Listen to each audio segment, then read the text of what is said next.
Hey, I'm Sam Wolfe, July 25th. I cannot wait to play for you guys at Piedmont Park for Beats on the Block.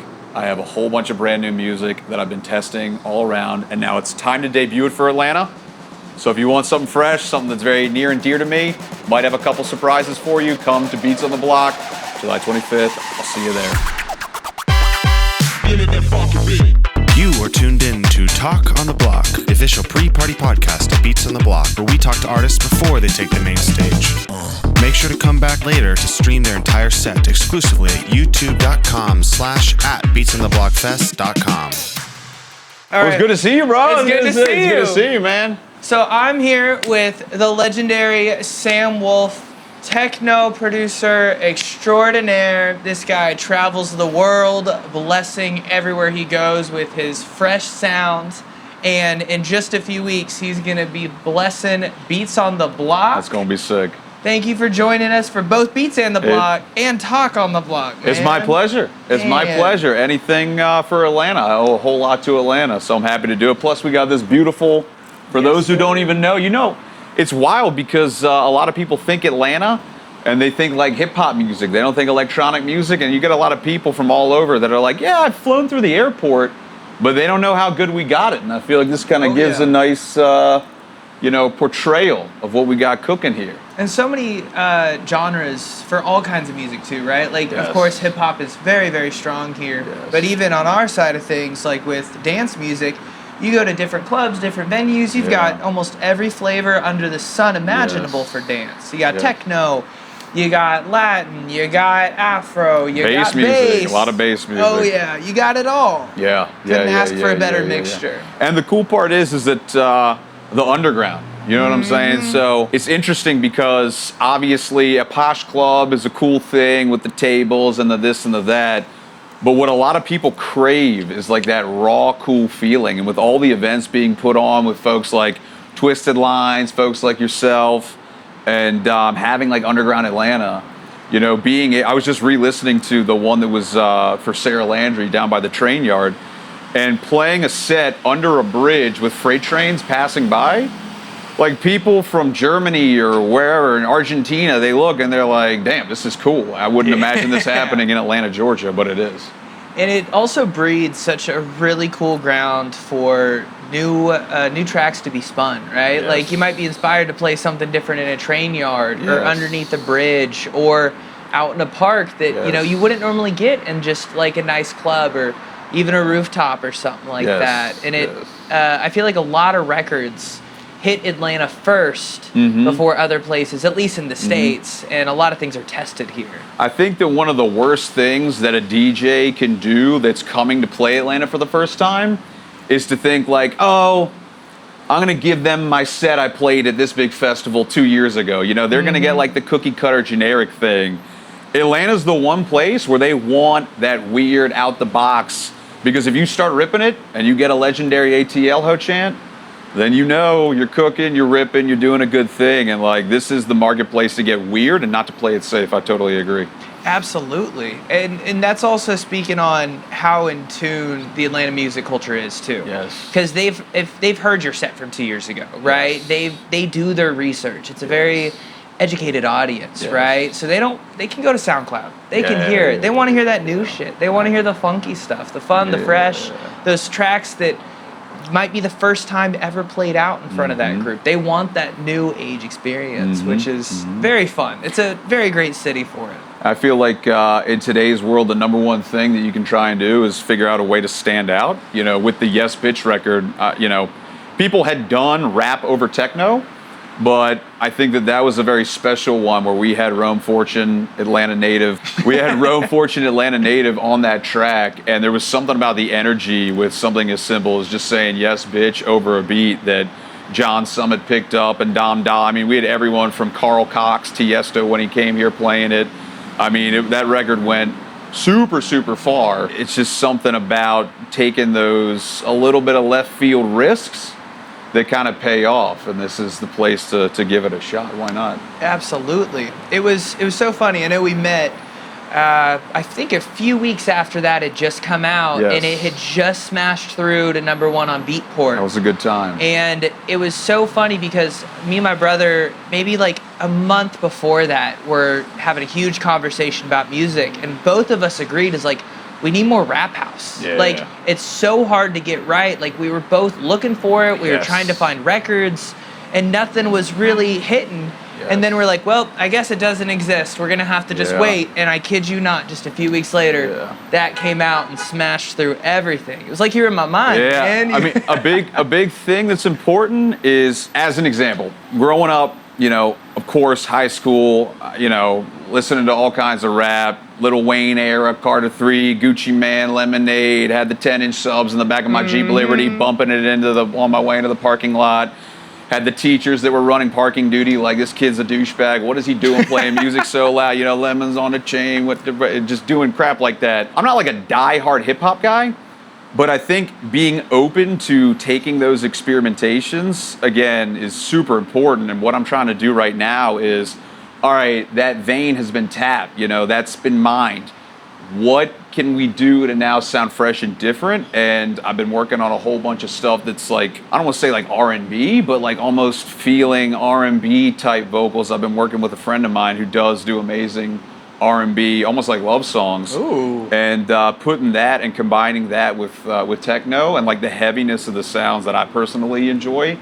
It's very difficult to pull off, but I've been doing it a whole bunch, and I'm excited to test that stuff out at Beats on the Block. So. Oh, man. So we're going to Yeah. get that first listen. Oh yeah. Some of the Oh. first. I did just get back from Czech Republic where I got to debut a whole bunch of stuff, and that was absolutely insane. It was one of those moments where they had me on an earlier slot, like 7 o'clock, and showed up 80 people in front of me in like a 2,000 plus person tent, so it felt very empty. Said, all right, you know, it doesn't matter if it's 80 or 8,000, I'm gonna still give it that energy. And then 30 minutes in, it just started to fill up, and by the end of it, had the whole tent full. And that was one of those moments where you're like, whew, high risk, high reward, because if no one shows up, you're kind of, I don't want to say tucking your tail between your legs, but you're going home feeling a little bit deflated.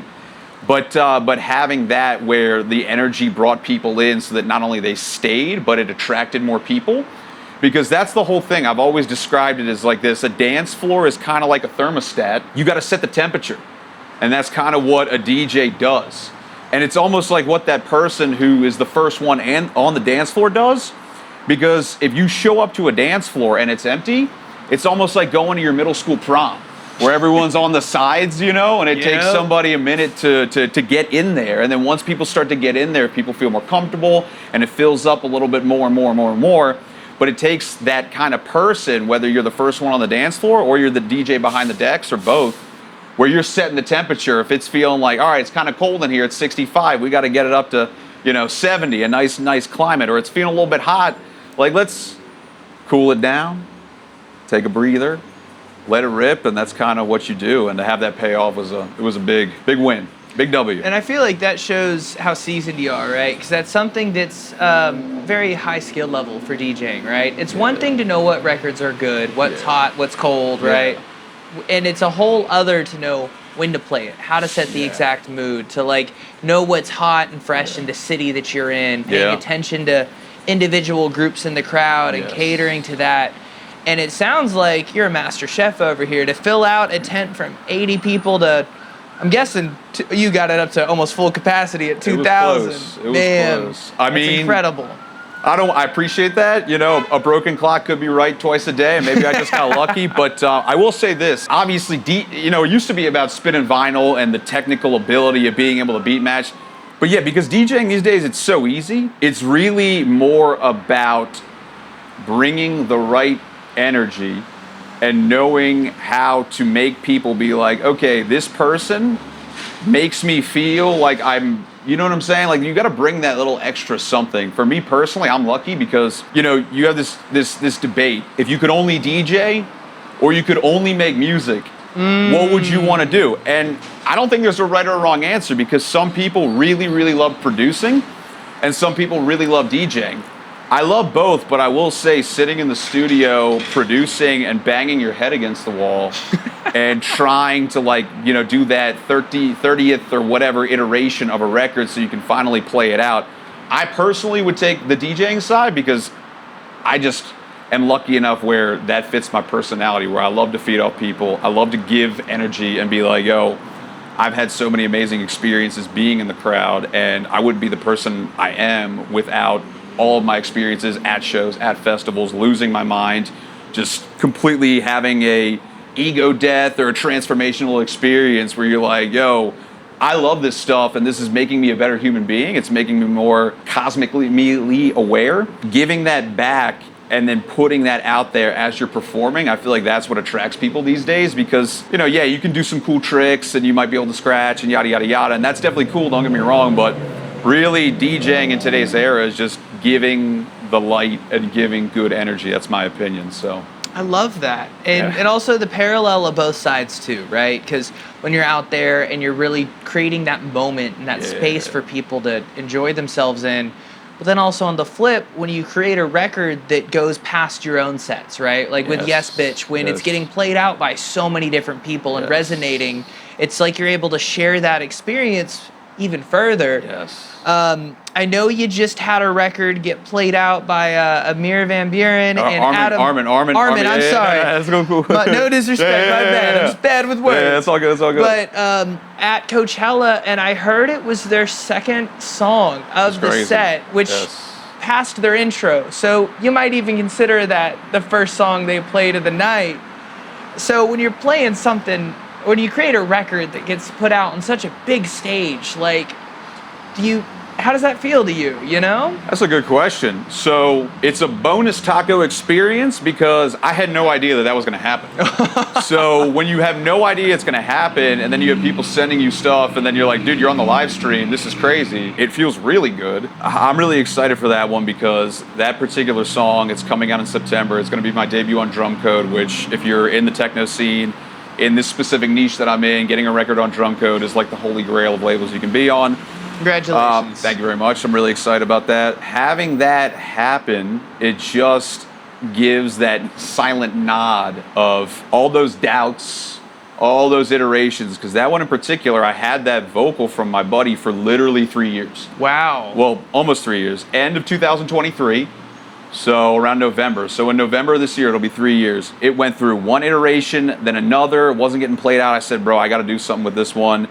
Had it as another iteration where I was playing it out all 2025, but it just wasn't there yet. And then I sat on it, went back to the drawing board, brought in a whole bunch of friends, got an opinion from a buddy who helped a little bit, got an opinion from another buddy who helped a little bit, and then brought all this together and said, this is it.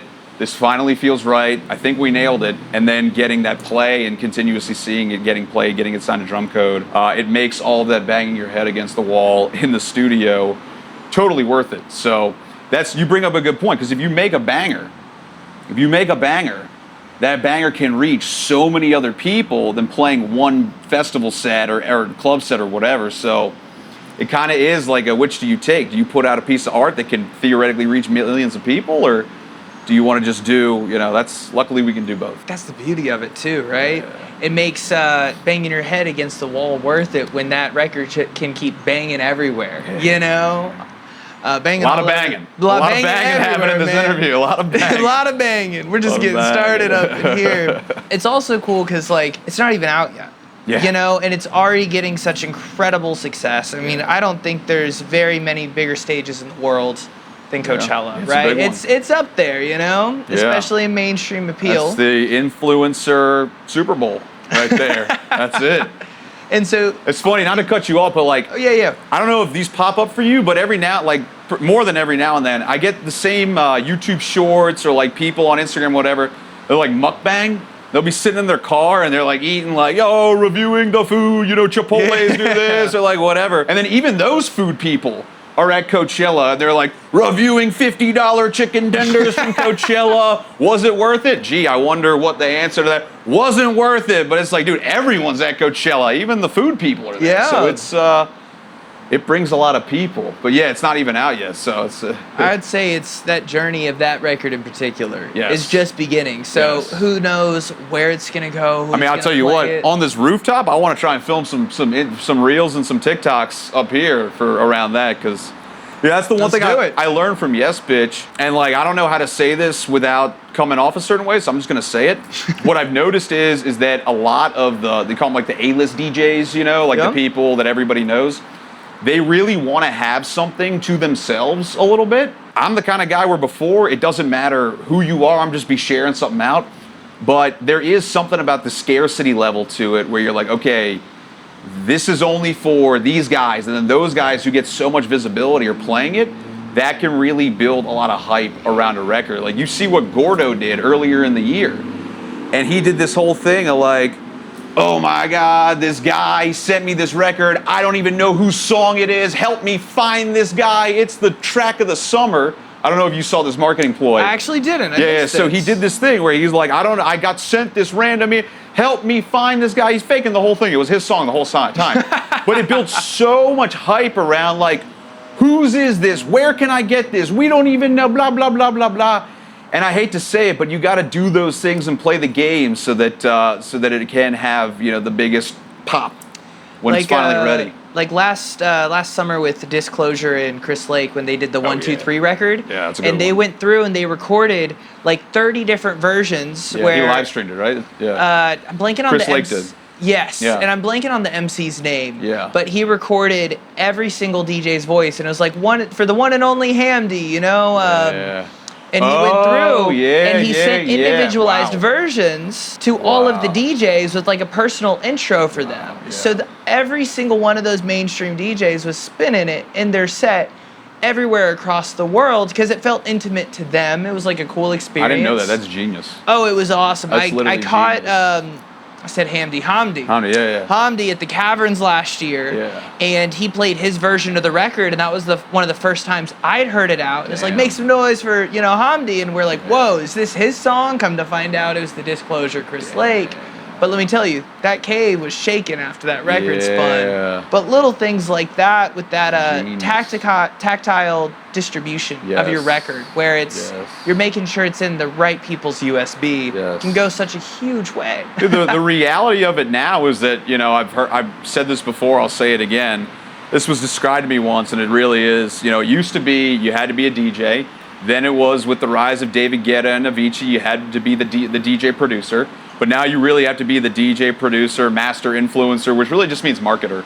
Because how are you going to stand out? You know what I'm saying? And like part of that is just having a look. Yeah. You know, like having a look and just sticking to a look so that you're easily identifiable, but other ways of just cleverly doing things. And some people say it sucks, and it kind of does, but that's just, if it's so crowded these days, you got to figure out how to stand out and do stuff that. And I'm also excited to see where that pushes the electronic dance culture. Yeah. Because, you know, you mentioned like lugging vinyls and scratching and all that. Part of the hard part was that the whole reason you had a DJ was because one guy had to be ready to bring out all the crates, all the equipment, ready to keep the music going. And now we've just got it on a USB on our pocket. Yeah. So now that some of the heavy lifting work is gone, right, it really pushes these guys and these girls, everyone who's a DJ, to really cut through the mix, because anyone can play it. Well, you want to talk about the heavy lifting being gone. I mean, this is a hot topic of conversation these days, but with the rise of AI, I'll tell you what, you know, it's very, I don't want to say frustrating, but that's the adjective I'll go with. It's very frustrating to hop onto TikTok, and it's like clearly an AI generated song that is blowing up in my feed with a video. And the thing that ticks me off so much is you'll see these videos and it's like fake interactions of other big DJs. So it seems like they're kind of playing it with like, you know, the lyric video behind it. And it just hits me over and every time I log in, it just hits me over and over and over again. And I don't know what the number is, but like 95% of the general population has no idea that it's AI generated. And man, you know, I don't want to get too deep about it, but I will, so I'm gonna. This is bigger than just AI in music, because this big cultural debate right now is, oh, okay, so AI is coming no matter what, so we might as well just throw our hands in the air and submit. Personally, I think that's BS, because that is what a lot of these large tech, you know, conglomerates that own everything, they want us to feel that way. They want that to be in the air so that it gives them more power. But at the end of the day, we got to remember, we have power in numbers. So this isn't just about AI, being done in music. This is about one instance of a specific niche, being electronic music, being able to stand up. And enough people say the things that's on everyone's mind, like we're about to do in this interview, that say, yo, if you see something and it is AI, don't be like, it's sick, this is a cool way of using it, blah, blah, blah, blah, blah, blah, blah. If it's purely just a prompted thing and whatever, you gotta call it out and be like, bro, come on, because we don't need to let AI just steamroll everything about our lives. We have the ability to stand up and say, and give an example of one area so that, maybe it's, right now it could be AI music, but maybe in the future it's completely submitting to like autonomous vehicles, where eventually, the conversation's like, why do we need, all these truck drivers, blah, blah, blah, blah, blah. We can just have autonomous trucks and like putting all these people out of a job. Something just doesn't sit right with me when comparisons are made going back to like, autonomous cars. Well, I mean, we still wouldn't be, horse and buggy. Technology came, but there's something about having humans involved in the entire process that I think that people need to, if they feel it in their gut, don't be shy about, using, even if it's to your family around Thanksgiving table, to like make a stand and say what you feel. Because if enough people start to change, like that's how the entire cultural sphere changes, when enough people are like, dude, this just is not it. And even with it being a scientific advancement, sometimes science is wrong, right? That's a great point. That's a great point. People thought the lobotomy was awesome for a while. They did. You're right. Sometimes I feel like I got a lobotomy in a past life. I'm not gonna lie, but you're totally, that's a great point. And it is like one person at a time standing up, like making that choice of like, hey, you know what? Let me not use this AI generation, right? Let me put in the work. Or, hey, if I'm scrolling on somebody's profile and I realize I've been fooled by AI stuff, it's like, let's not interact with that anymore. Or being just a little more cautious. When people make a comment about, I saw a buddy of mine, I met him on Group Goose, he's really cool, same name, Trivecta, Sam. Yeah. And he made a post, and it's, doing very well, where he's just like, yo, they did this big leak where I don't know if you saw this, but some article put out a thing, and you can type your name in to see if AI was trained, and I typed my name in, and I had like 35 songs, and I was like, damn, that's great. I mean, it is what it is. Everyone got hit by it, but, he made a post basically going into that, and then having that pop off, and by people just clicking like and leaving a comment, and then giving that positive, reinforcement, just seeing that kind of stuff helps change the winds, so that we're sailing in the right direction. So that's how you can help, in my opinion. Man, and everyone just need to have a little bit of integrity with their own art. I've got a buddy who runs. And don't get me wrong, dude, it's tempting. Like I've Suno, and I was like, bro, and I'm prompting stuff, and like, and at the end I'm like, dude, just not sitting right. Like, no, and you can use it to get inspired, but then it's like, what are the lines? Because I'm not sure if you're familiar, but this #1 record right now by Hugh Gale.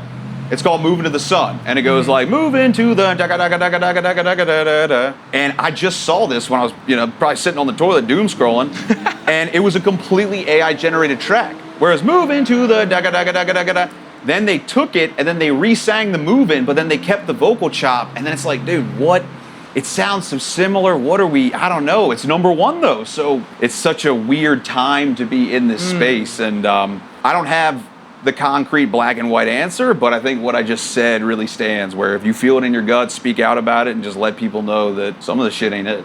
So I think that's a crazy example where it's like, it's crazy. You can't generate a song for lyrics or certain things like that. Yeah. Like I've even heard some people compare it to like loops back in the day, right? Exactly. Where everyone would be like, well, Using Splice. exactly. Is that any different? But it's all about integrity. Area.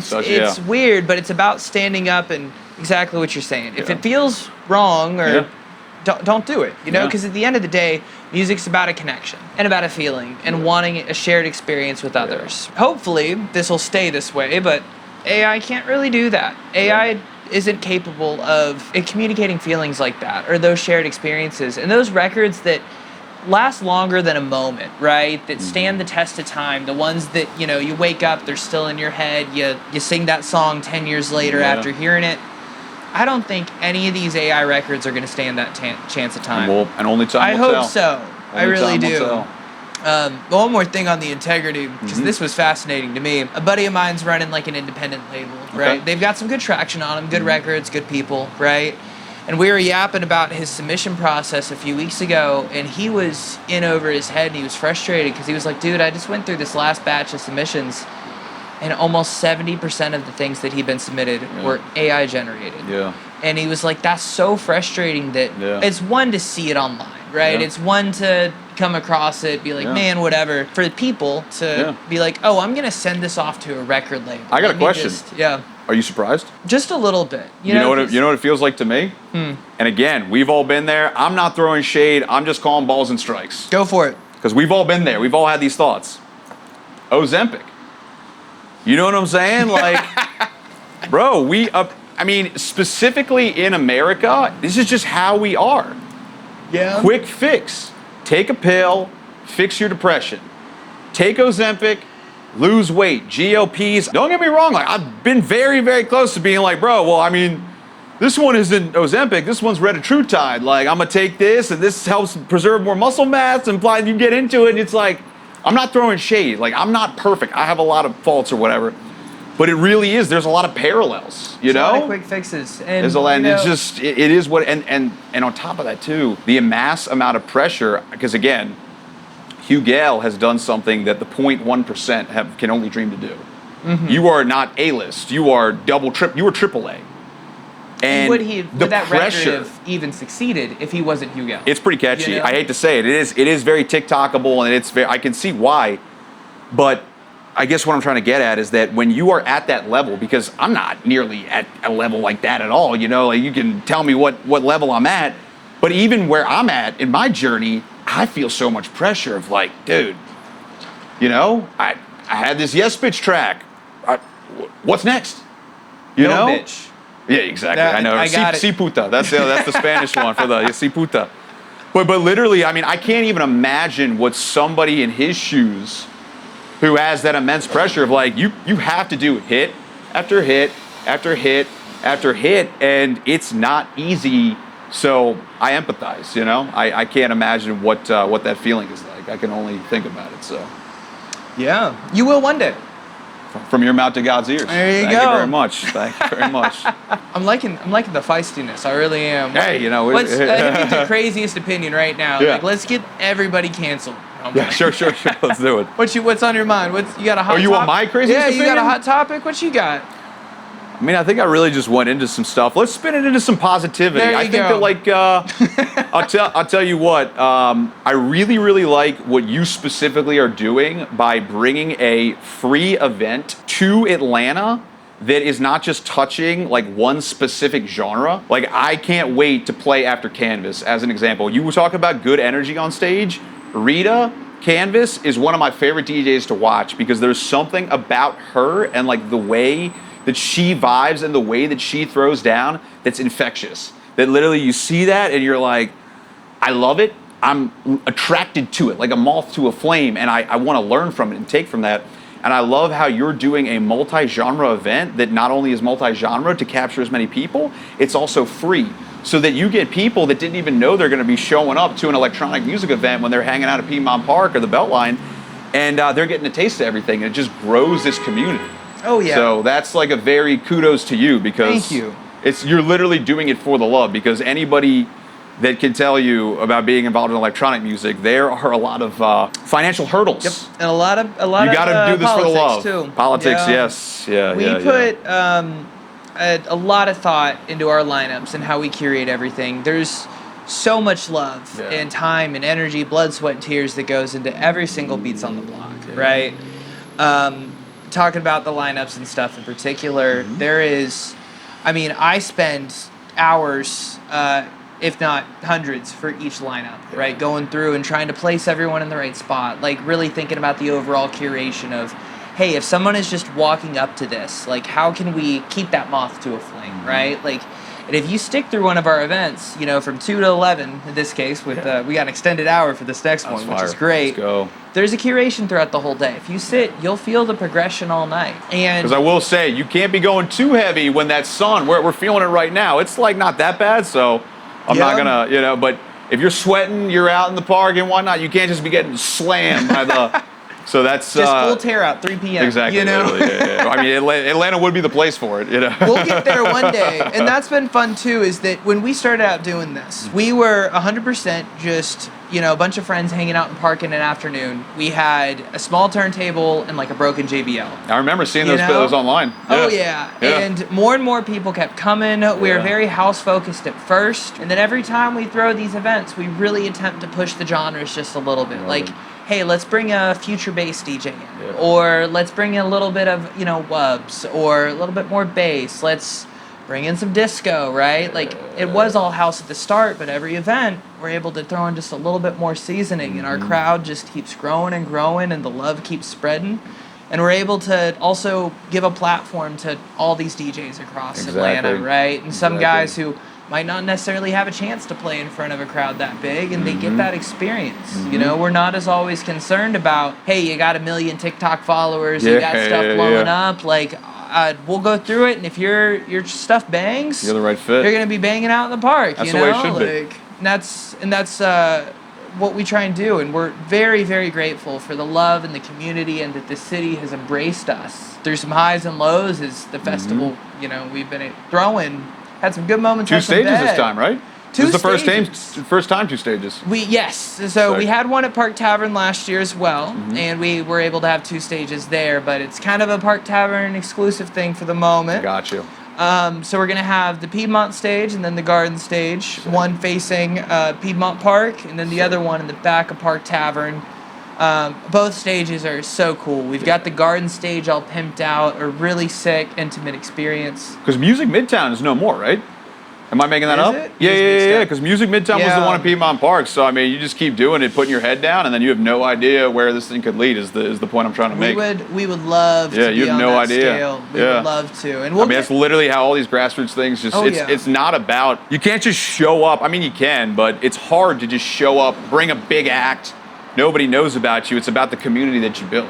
Yeah. So you gotta call it out. Like Iris and the community that they've built for like all the acts that they're bringing. I mean, Twisted Lines does an amazing job. The community that they built, where Def, they put on some sick.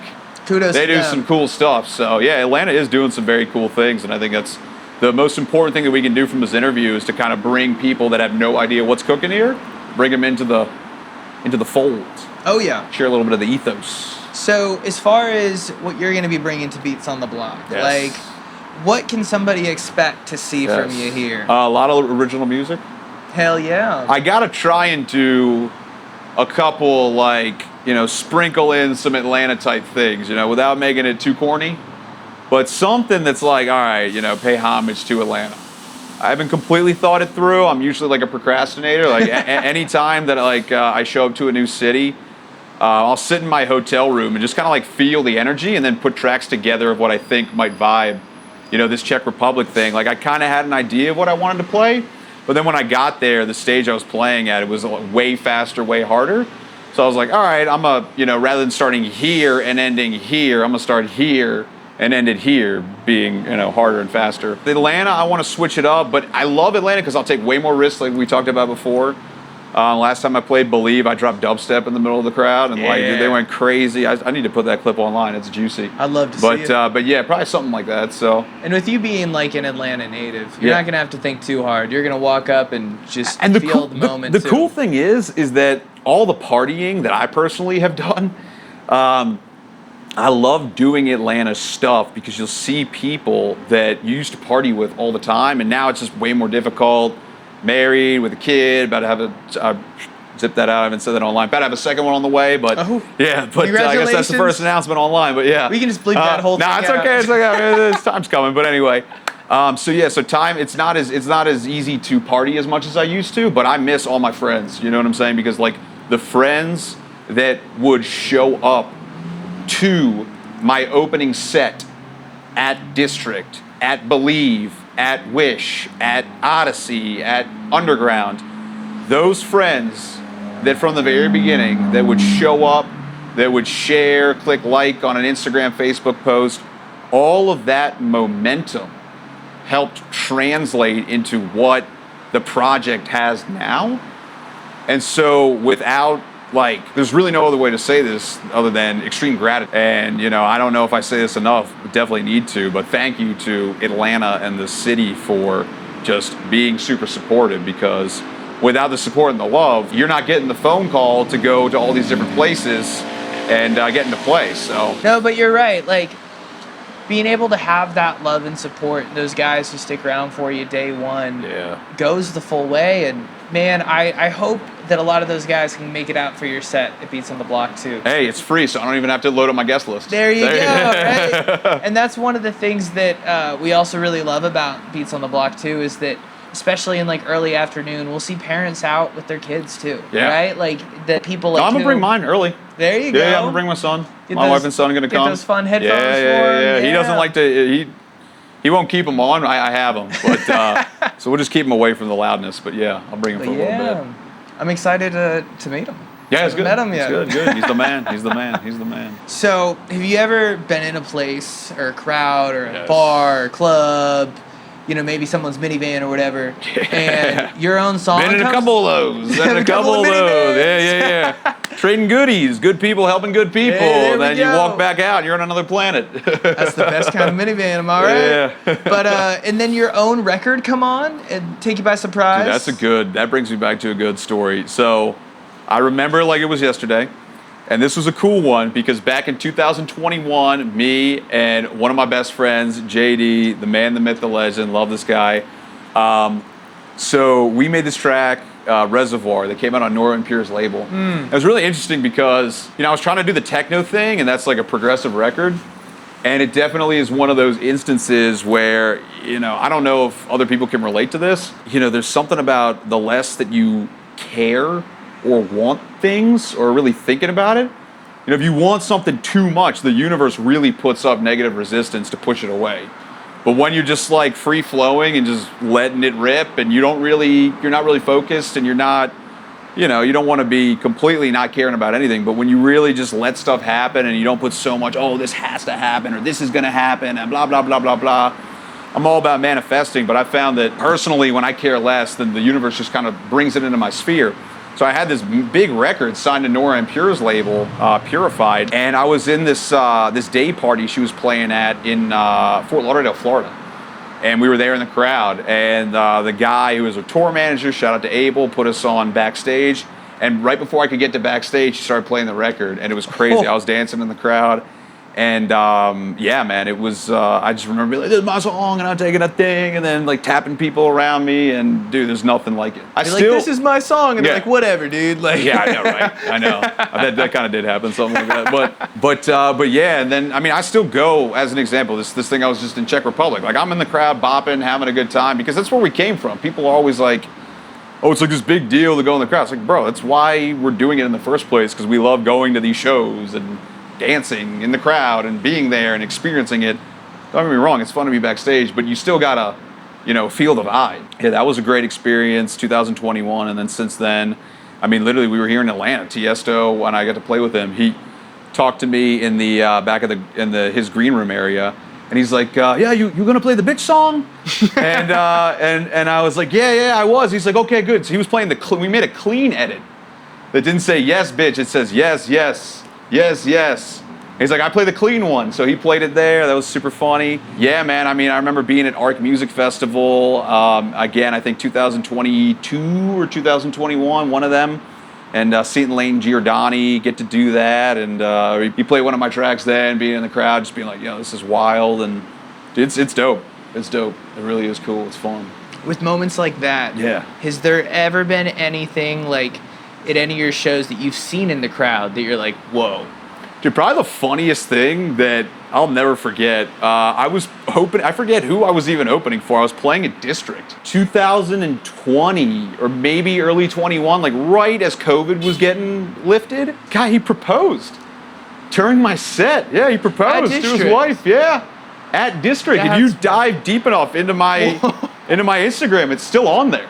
No way. Yeah. He proposed. And I was like, she said yes? Yes. Okay. Yes. Okay. Said, yes, bitch. Hey. Yes, I know. That was 4 or 5 years prior to that happened. Yeah. He said yes. And yeah, that was funny. That's nuts. That was funny. The cool thing is like, you know, you get people that show a song request on their phone, and I was just in India, and I had a guy in the crowd asking for one of my old ones, 7 a.m. No way. And I barely ever play it, but I have like a fresher edit. And that's happened multiple times where and they'll call out one of my own tracks that I wasn't planning on playing. But like, bro, you're there, you're an OG, you actually know my back catalog. Like, I immediately found it and threw it on like the next song. I mean, I'll take a request like that any day. Turns out he was just holding up like what he thought the time was. Like he's like, it feels like 7 a.m. That's good. That was good. That was good. 7. What time does it close? 7 a.m. You know. But that's funny. That's cool when you, also being an American artist, from Atlanta, to go out somewhere as far as India, right, and see somebody there who really knows their stuff. Yeah. They're not just. And this isn't like a pop hit. Like this is just like a banger. It's got like less than, I don't even know how many streams. It's it's you gotta dig for it. Yeah, and those moments I feel like are the best, right? Yeah. It's like you can have, like bigger DJs play your stuff. You can have these cool moments, but when you see that like person-to-person connection, like in the crowd of like this record means something to them, and it's not one of your bigger ones, but it's something like almost like a diamond in the rough kind of a song, I bet that's just got to feel so rewarding for you. I mean, yes, and to jump off that, one thing I've always found interesting, and I get it, I don't know what it's like to be a AAA celebrity, whatever, but I always try and make sure that if you bang it out and people stay after and they want to say hi and they want to take a picture, which I'm fortunate enough where that happens, I couldn't imagine being like, oh, I gotta go, like, no, sorry, unless you're in a real time crunch and you really got to catch this flight to make it to blah, blah, blah, blah, blah. It's important to do stuff like that too, because again, at the end of the day, we're all just people. And without people enjoying the project, then that energetic currency wouldn't help, make your project stand out and make your music get heard to people. So you got to make sure to just be not a douchebag, And I also think that goes to why your music can resonate with some people. Because it's like, if they, are at your show and they only have positive things to say of like, I went and heard this, like maybe I was a fan before, maybe I wasn't, but like he was such a good guy, like when you're comparing to like, Rita Canvas, and where it's like her pull and her draw and her energy is what part of what makes her shine so much. Absolutely. Like that can transcend the record. Absolutely. You can have a song that's just okay or anything like that, but those happier moments that you create to that record lives with that person forever. There's something to be said about making sure that throughout the shuffle and everything, you can try and give back. One idea I really wanted to do, and maybe if anybody's watching this and you're like, yo, do it, then send me a message because it'll definitely help motivate me to do it, is a lot of times people will send me messages on Instagram. They'll be like, hey, can you listen to my record? Can you give me feedback? Blah, blah, blah, blah, blah. It's very easy to get lost in the shuffle and not do it and whatnot. I was thinking about making like a massive WhatsApp group community so that like anybody could join the community, and it's specifically for like music promo feedback. Where like anybody can hop on in, and then you hop in, drop your song, you like at me, you say, yo, I have some of my DJ buddies in there where I respect their opinions and know they also can give good feedback, and just like a helpful tool, because it doesn't matter if you're at my level or if you're at, Pew Gale's level or, Adam Bayer's level or any level, you're just starting. Having feedback and having other people to talk to where you can bounce ideas off, it helps really break through any creative blocks that you're having. So that's something that I want to launch hopefully this year, is just make like a WhatsApp group community. I was thinking Discord, but that's just not my vibe. WhatsApp for me is way more accessible. Yeah. You jump on in, you drop your track, leave your feedback, blah, blah, blah, blah, blah. You're a happier person. Helps. And especially if they're already in your vein. Like if there's someone who'd want to join that community, ideally they're in somewhat of the techno space. And techno, house music, four on the floor. Yeah. And so getting that feedback from that niche community like can go a long way too. Like if you were to toss me a techno record, I'd be like, yeah, the kick sounds good, but if I toss it to you, you'd be like, oh no, hold on, if we do this, if we do that. So creating that space for the people who want to create music similar to yours, or maybe not, maybe they just want to know your opinion on kick drums, but I like that idea. I might message you tomorrow. Hit me up. Come on in. Yeah. I think it would be dope. It would help people out. Could be kind of like a precursor, because eventually at some point I want to start a label. Like a label would be a good avenue to have people whose music is good that I know that maybe are not getting their phone picked up from like the big dogs, you know? That would be a cool way to give back, but that's just something that is definitely in my sights for the future. But if you're gonna do something, you gotta do it right. You gotta make sure that you have the resources and the proper backing to have it done correctly. So if you were to do that, like what kind of sounds would you be chasing? Similar to basically things that I find fresh. Okay. Something that I would want to play. I mean, I think that's what most artist-driven labels are, you know? I've had records that have been on labels run by artists, and then they don't play the record, and it's just like, what was the point of that? You know what I'm saying? Like, it just doesn't. Yeah. There's something about that. So it would be things that I personally would want to play, and that I feel like are different. You know. Hopefully, after this one in September, I'll be putting more stuff out. That sound I was talking about that has almost R&B-ish on there, and kind of blending that with the techno feel. I'm excited to hear it and hear some of these for the first time live at Beats on the Block. It's coming. I'm really stoked on it. It's been a long time coming too. I know we've been chatting about this for way over too a year. long. Yeah. Time flies, don't it? It's crazy. You're telling me. Talking about inspiring younger artists, right? This is a tough climate to jump into. You got more songs than ever, right? More competition. More DJs. More DJs, more everything, right? And you have to be aware of so many hats. You need a whole other hat rack, you know? Is a younger musician or DJ jumping into this, I'd imagine it'd be very, very easy to hit burnout. Getting so into the thing, but then there's just so much to do that what used to be fun can cause you pain in a lot of areas. Do you have any advice for somebody in a situation like that? It's a very good question. The cool thing is that it's still, again, yes, you have those random people like Idris Elba, celebrity turned DJ. No one knows him because of his music, because he was a celebrity. That's the exception to the rule. The cool thing is that it still all revolves around the music. Don't get lost in the fact that, yes, the marketing, the social media, all that's important. But you need to have good music, and good music just merely gets you a seat at the table. Then once you have the seat at the table, it falls onto you on how you're going to differentiate yourself. But one of the coolest things I think is happening right now that I see all the time is I see DJs, and they literally just post a simple video of them bopping in their studio to a clip of their track. And then you get a lot of these A-listers and big dogs that are like, yo, send me this, send me this, send me this.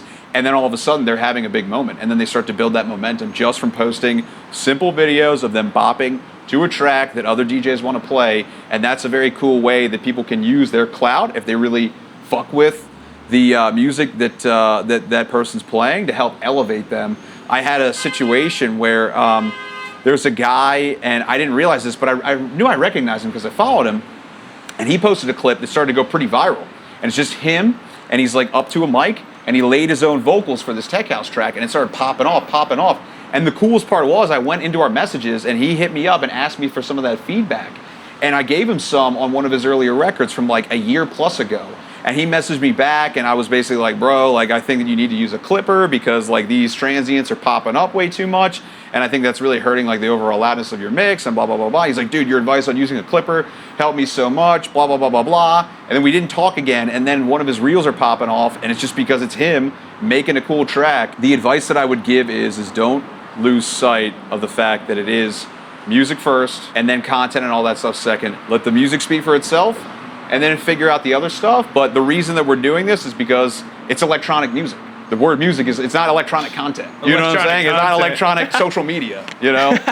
It's electronic music, so let the music speak first, do your thing, and at the end of the day, realize that the John Summits are the exception to the rule. You have many people that slowly, consistently built momentum over time, and then you start to find out about them, but they've had a history, 7 years in the making, 8, 9, 10, 12, 13 years in the making.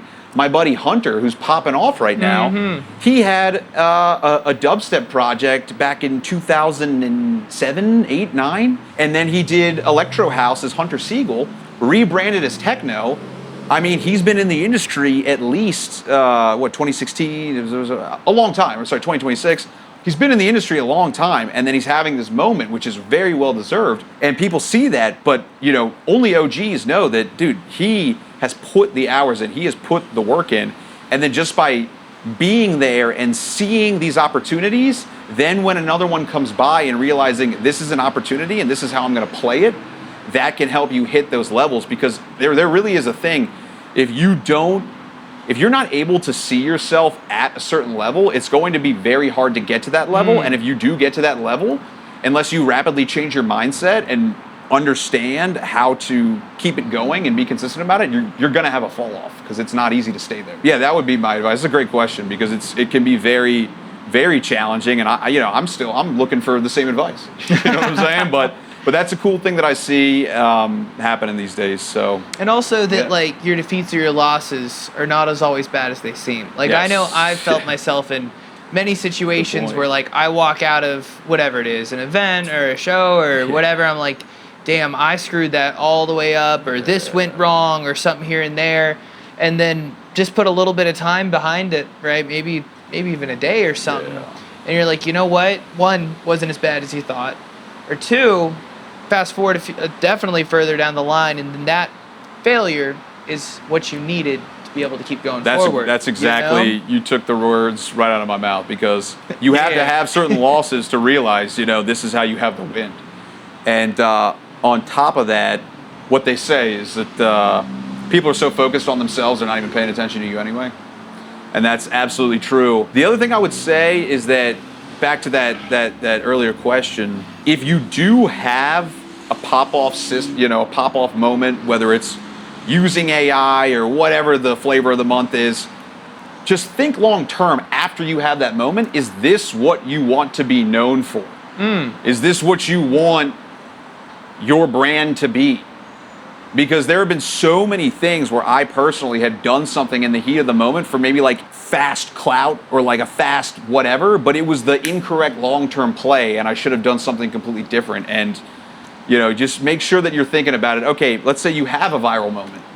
Is that what you want to be known for? And if it is, how do you segue off it, right? Making sure you don't trap yourself. I'm not going to call anybody out, but there's quite a few creators, especially in the EDM space. I'll say one guy who did it great, Bad Boombox. He was he popped off TikTok. Oh, yeah. He was a TikTok guy, and it was so funny because I remember Yira, when she booked him way back, she was one of the first headliners that Twisted Lines had, and he came and played, and she told me, because I was asking about the show, he doesn't want to be known as just some TikTok DJ. And he's done a fantastic job of making it about the music and the vibe and the project, and having a really dope career that's admirable, and then still being able to weave that humor, that helped get eyeballs in the beginning into that day-to-day content. So, you look at people like that in a pivot. I mean, even look at Gordo. Used to be Carnage, said, yo, I'm gonna rebrand, and then he was like, and now he's going to the top. So, or even people like I think Wookie's a good example too, where he has been around forever, right? Yes. But then he found this space of where he started to pop off with some of his reels and series, but he also was having fun doing what he's doing. And he's talked about my live shows are totally different now. It's a lot of the stuff I play online, but I have fun doing it, right? That's important too, right? It's so funny you say that, because we are on the same management. He's on Milk and Honey. Word? And I was in LA at one of these Grammy parties that they were hosting, and I was talking to his manager, because he also manages a couple other guys that I'm close with, like Oliver Heldens. I've done some stuff on his label, and he specifically said that Wookie, he said to him, he's like, dude, I'm X years old, I'm not getting any younger, I gotta learn content. And then he found that niche, Beats I Can't Release, and then doubled, tripled, quadrupled, umpteenth times, doubled down on it. His whole tour is called Beats I Can't Release, and it's so instantly recognizable. And so you take someone that's a really dope bomb-ass producer that's been in the game, had to reinvent himself, completely figured something out, and now has this thing that you could market and take to the top. And that's a great example. And he's still having fun with it, because the music, like you said, is good. I mean, bro, right? You're not having fun. Why are you doing this? Exactly. I don't know, but dance around a little bit, shake some ass, beep and bop, bang it out, left, right, up, down. It's like start, back to banging. There you go. That's funny. Damn. You've traveled the world, right? You've been to all different cities, places. Do you have any crazy celebrity stories that just, Dude, where was I? It was here in Atlanta. You didn't have to go far. Yeah. It was here in Atlanta. I'll never forget this one. Okay. We were at Superica. Yeah? Right here, the Cross Street one. Sitting at Superica. And I was showing Nakadia, around, and she is this Thai techno DJ. Great story. Been around the game for, dozens of years. Even has a book. Read her book. Super cool. We were sitting at Super Rica. I'm showing him around Atlanta. And who was sitting at a table down there? Owen Wilson. Dude, Owen Wilson's sitting there. And she calls him out because something was going on in Owen Wilson's life when he went to Thailand to get away from it all or something like that. I don't know the backstory, but she met him in Thailand. And then she's like, that's Owen Wilson. And then we look over, we're like, that is Owen Wilson. And so then she beckons him over, comes on over, says Owen, blah, blah, blah, blah. I met you when you were in Thailand and something, something, something. He said, and the only thing I just wanted in that moment was for him to look at her and be like, wow. And he didn't do it. But that was really cool. That was right here, and I'll never forget that. That was crazy. 4 or 5 years. That was 5 years ago. And also that she'd already had the layup. She had to attract it. You know what I'm saying? It was like, why would Owen Wilson appear? I don't know what he must have been filming a movie back when we were filming more movies here, but it was, dude. That's incredible. Yeah, then I immediately went to YouTube and I looked up one of those montages where he just says, wow. For 15 minutes straight in all of his movies. I don't know if I could have held back. I might have been, as soon as he walked away, pulled it up on my phone and I need to hear this now. Literally. Literally. That was a cool experience. That's awesome. Pretty cool. Yeah. Legend. Man. Didn't even have to go far. Could just stayed here the whole time. I was like, dude, that damn Hansel. He's so hot. He's so hot. Yeah. He's sizzling, He's so man. Hot. Talking about celebrity appearances in movies, I think my favorite one was this old... say old, I'm getting old. It wasn't that old. But there was this one film called A Scout's Guide to the Zombie Apocalypse. Okay. Cheesy ass movie, right? The kids end up going to this warehouse to fight zombies, right? It's awesome. And Dylan Francis is the DJ. This was cool. right when Get Low came out. And they end up blowing his head up because he turns into a zombie. And I remember watching it be like, no. If anyone's going to do that, it would be him. And it was so funny when I went back and watched it because I was like, oh, wait, that's Dylan Francis. Because I didn't catch it the first time. But it's so on brand for him, too. Yeah, you got to know who you are, Because, if you're like, all right. I know somebody that told me this that knows him in real life. And he's actually not, he's a way more serious person. But he understands that the archetype that he is portraying and the brand and whatnot is the funny guy. But he's not like that all the time. He's actually a serious, I don't know if he's a philosopher, but he's a serious guy. It's kind of interesting to think about. Well, because his humor is so sharp and so clean. I mean, it's dirty, but you know what I mean. He's good with it. Yeah. To where he knows exactly what he's doing. Mm-hmm. I think my favorite line I've heard from a DJ was him. I was back at Imagine when he was going back to back with Knock 2, and we're I don't know, maybe 15 minutes into this set, and he just gets on the mic and he yells, "If y'all got health insurance, I need y'all to prove it right now in that front row." And man, I don't know, it just hit me right at that moment. I lost it. That's funny. Yeah, man. I saw that video where he sampled a fart on the USB. Yep. I mean, that had me rolling. Probably because I have the sense of humor of a 3-year-old, but. I mean, farts are funny. Farts are funny. Yeah, there's something. There's something about that. It's funny. My son, he's turning 2, and right now, he'll fart. I call it a tootie. I'll be like a toot, and then I burst out laughing. So he's trained. Anytime he farts, he turns out laughing. I'm like, is this why men find farts and fart culture so funny? Because our dads were when implanting when he was 2-year-old, the kid's farting, you're laughing, and then they're laughing, you're I don't even, it's just DNA, I don't know. You cracked it. That's the secret. That's it. I mean, again, thank you very much dude, what a view. Right? Oh my God, yeah. It doesn't get better than this. I'm jealous. It is really nice. Every time I come here, I'm man, this is such a good view. I just want to stare at it all day. So in about 2 weeks from us recording this, we're going to have you in a giant park over that way, shredding out to everybody. Thank you so much for joining us for Talk on the Block. Super stoked to have you play at Beats on the Block, and man, we're so grateful for you. Russell, you the man. Thank you very much, brother. I can't wait. See you guys there. July 25th.